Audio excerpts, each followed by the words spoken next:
of some. Dito tayo kay Paulo Duterte na kanyang mga bodyguard. Pinawi daw yung mga bodyguard ni Congressman Pulong Duterte. At bakit po meron siyang bodyguard o talaga bang pinoprovide yan bilang kongresista Congressman siya? As a matter of policy and procedure, Ma'am Sir, ang ating kagalang-galang na kongresista po ay allowed naman po siya na magkakaroon po ng protective security personnel, maximum po of 2 personnel po yan from the PNP, lalong-lalo na po sa PSPG. But since nag-start na po tayo ng election period ng January 12, sa matter of guidelines po ng COMELEC ay pinawi-withdraw po yan. Unless of course mag-a-apply po sila ng certificate of authority or Maraming salamat po ka Vibes nako sa yung super chat. Hala, thank you so much po sa yung 5 Canadian dollar super chat. Thank you so much ka Vibes at kay kay Ma'am Wilma Agaraw sa yung 10 Australian dollar super chat. Happy birthday po, secret viewer. Lagi po akong nanood sa live niyo watching from Australia. Salamat po Ma'am Wilma and kay ka-Vibes 143 sa yung super chat. Kent, happy birthday Yahoo, cute mo. Ay, hindi naman. Thank you so much po at actually Sir ka-Vibes or Ma'am po ba o Sir? Lagi kitang nakikita kay Boss Mike Cervera sa live. Oo, nanonood ako lagi kay Boss Mike, hindi lang ako nagko-comment kasi syempre busy. Diba? Happy birthday at maraming salamat. Busog na naman sa palipad. Oo naman. At least hindi tayo fake news. Ay, lady pala. Maraming salamat. And kay Ma'am Marites Mosnin, ako maraming salamat po, Ma'am. Oo. Namumula tayo ha. Naku, kukota tayo nito ngayon. So, yun na mga kababayan, continue natin. Itong kay Pulong. Eto na. extension from COMELEC, ina-allow po silang mag-maintain po ng security detail po. Ay, kay Ma'am Kanji Official sa yung $9 Hong Kong super sticker. Thank you so much po. Nako, kay Ma'am Susie Reyes. Nako, maraming salamat. Nako, namumula na naman tayo dito. May maiinggit na naman mga DDS nito. Di ba? Oo. Pero yung dalawang pulis na umakaaktong bodyguard, tinanggal ninyo for moonlighting. Yes po sir, napag-alaman po natin na hindi po ito otorisado yung dalawang pulis po at lumalabas po na nagbumunlay po sila ang security detail sa ating pong kongresista. Kaya sila po... Actually mga kababayan, ito pong nagsalita. Ito po ay si Brigadier General Jen Pajardo, spokesperson ng PNP, na kung saan tinanggal nga itong dalawang police bodyguard ni Pulong na sangkot na umiiyot din. Umiiyot din. Diba?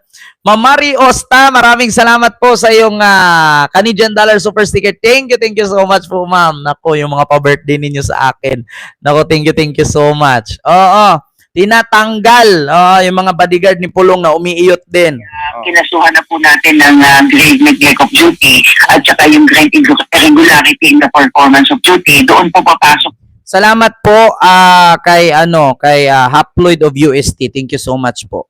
Doon sa pangalawang paso yung pagsisilbi po nila na security kay Congressman Pulong Duterte po without the proper authority from the COMELEC and of course without the proper clearance from the PNP po. At doon naman po sa isang kaso po na grave neglect of duty ay yung pong nakita po sila doon sa kumakalat po na footage kung saan ay may nakita daw sila na sa kumakalat na footage nga kung saan yung, alam nyo yung mga trabahante sa bar na nagsusulat, nag-inventory na pinaalis, tapos yung isa humaharang dun sa pinto na isinara yung pinto para hindi makalabas yung bugaw at binubugbog ni Pulong. Di ba? Yung bugaw.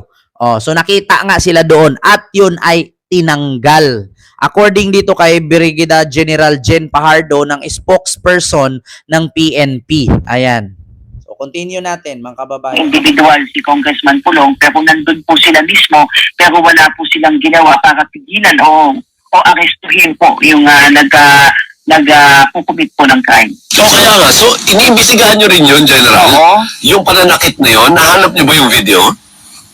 Ang understanding ko, Sir Alvin Mang Doris, ay nagpadala na po ng subtrena ang CIDG doon po sa individual na nagreklamo at doon po sa may-ari po ng bar kung saan nangyari po yun para makakuha po tayo ng official na kopya po nitong CCTV para po mapaan. Oh, 'di ba? Juvada, maraming salamat po. Oh, ayun, may hawak pala itong PNP ng video at doon nga nakita itong dalawang pulis na kung saan sila naman dapat ang sisita kay Pulong na hindi maganda yan, na hindi mo pwedeng ganituhin, ganyanin kasi nga merong CCTV nakatutok. Aba, sila pa yung humarang na hindi makalabas itong binugbog ni Pulong. Ayun, tanggal sa serbisyo. Sabi ko nga sa inyo ang daming mga DDS na napapahamak sa kagagawa nitong mga Duterte. Kadahalasan naman kasi sa mga DDS, bubo kasi. Hindi na natin maitanggi yan, mga kababayan. Tignan nyo, yung mga DDS sa Qatar, natatanggal sa trabaho dahil sa nila kay Digong. Dahil sa suporta nila kay Digong. Ngayon naman, itong mga pulis, natatanggal sa serbisyo dahil sa kakasuporta pa rin sa mga Duterte. Ma'am Rose Fernandez, maraming salamat sa yung $10 super sticker. Thank you so much sa Ting Hong Kong dollar super sticker. Thank you po. Happy birthday, Kasmot, and kay Ma'am Vicky Carrillo, First Squad Forever, and kay Ersa Mendoza, and kay Remy Barabas. Ayan, mega love shout out. Sabi ko sa inyo, kawawa po itong dalawang pulis na bodyguard ni Pulong. Mga kababayan, bukod doon sa bodyguard ni Pulong, itong pulis naman na itong vlogger, tanggal din. Ayan ba, wala na?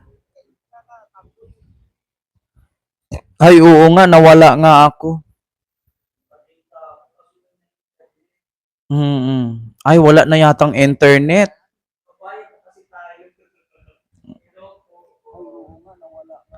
Ayan, balik na. Ayan, nandito ako Oo. Okay na. Ayan. Ayan, okay na po ba? Nandito na ako. Ayan, okay na daw mga kababayan. Oo. So maraming salamat mga kababayan. Nandito na ako, nakabalik na. So, sabi ko nga sa inyo mga kababayan, kawawa po itong mga tao na dinidikitan ng mga Duterte, napapahamak. Yung pulis na vlogger, napapahamak.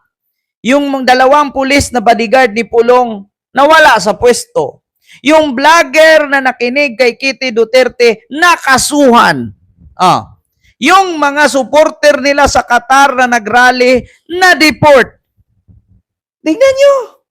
Pahamak ang dala nitong mga Duterte sa buhay ninyo.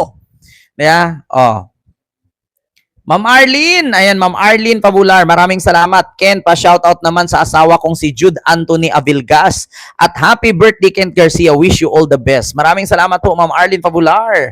Thank you so much. Di ba? Kaya nga sabi ko sa inyo mga kababayan, yan ang mahirap. Pahamak ang mga Duterte sa buhay nitong mga supporter, bodyguards, pulis. Ma'am Girly Maria, maraming salamat po. Mamalasin ka talaga kapag dumikit ka sa mga Duterte. Wawa naman kayo mga DDS. Kaya nga, di ba? Tignan nyo, halos lahat ng mga DDS minamalas. Minamalas. Di ba, mga kababayan? Lason. Maraming salamat po. Birthday ko po kahapon. Malas at karma, deserve ng mga DDS. Hilig kasing lumangoy sa dagat ng basura. Sabi ni Half Lloyd of UST. Ayan. Ma'am Arlene, maraming salamat po dyan. Nabulgar na lahat na masamang gawain. Salamat sa Diyos. Nakaglo na. Nakaglo na. Pamilyang Halimaw, sabi ni Alonli TV. Di ba?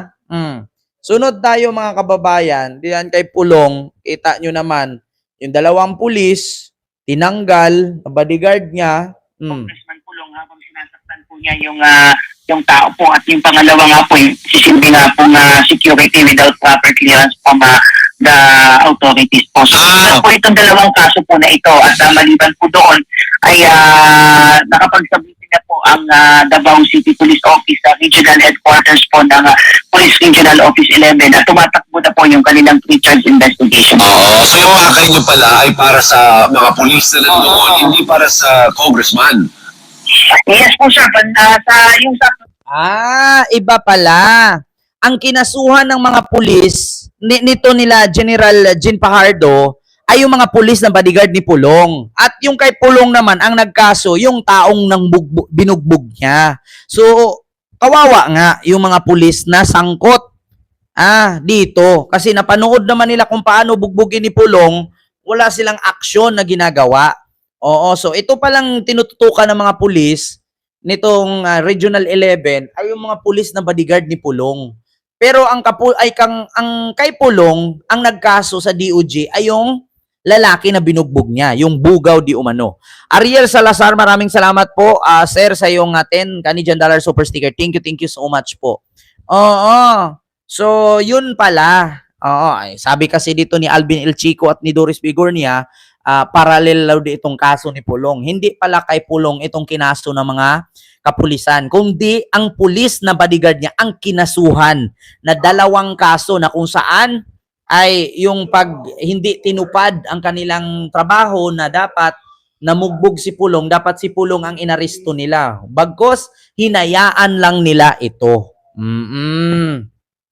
So yun pala ang totoong kwento. Ma'am Olive Agustin, maraming salamat po. So dito tayo mga kababayan. Meron ako ipakita sa inyo na kung saan